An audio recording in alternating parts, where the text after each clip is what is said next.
already begun when Kabir arrived at St. Augustine Public School for his first night shift.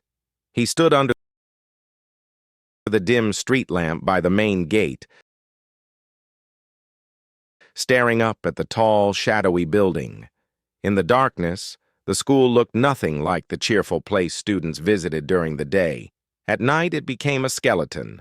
Hollow classrooms, empty corridors, no voices, no laughter. Only silence. Kabir was 22, recently hired as a temporary night security guard. The previous guard had suddenly resigned without explanation. The principal, Mr. Fernandez, had simply said, "The work is easy. Just keep an eye on the property. No one comes here at night."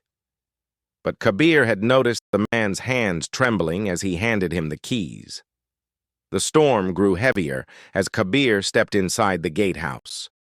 The power flickered once, then returned to dim yellow light. He logged his shift in the register book. The last entry stunned him. August 12th, 8:31 p.m. Left early. Won't return. N. Kumar tonight was the 13th. Kabir tried to laugh it off. Maybe the man was old. Maybe he had a medical issue. But still, the entry was scrawled violently, as though written in panic. He checked the school grounds for a while and then entered the main building through the side door. His shoes squeaked against the wet floor. The hallway smelled of chalk dust and old wood. He walked slowly, shining his flashlight on the notice boards. Class toppers, annual day photos, a farewell group picture. He paused.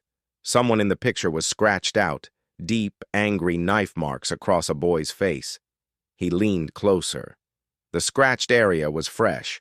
The storm thundered outside as Kabir exhaled slowly. "Probably kids messing around during school hours," he muttered. But the marks looked recent. A sudden slam echoed through the hallway. He jerked around, gripping his flashlight like a weapon. The door at the far end had shut on its own. Wind, he told himself. Definitely the wind. But no windows were open. Kabir walked toward the door, each step sounding too loud in the empty corridor. When he reached the far end, he pushed the door open. It was the staff room. Desks, lockers, piles of ungraded notebooks. Nothing unusual. He turned to leave. A chair scraped behind him.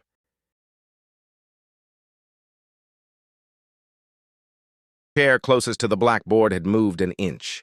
Something whispered lightly, like fabric sliding. He swallowed. "Who's there?" Silence. Then, tap, tap, tap. Soft knocking from a locker. He approached slowly, heart slamming in his chest.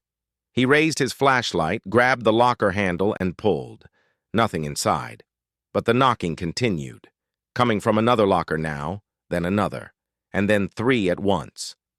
Kabir stumbled back as the knocking grew louder, more frantic, as though something inside the metal cupboards wanted to break free.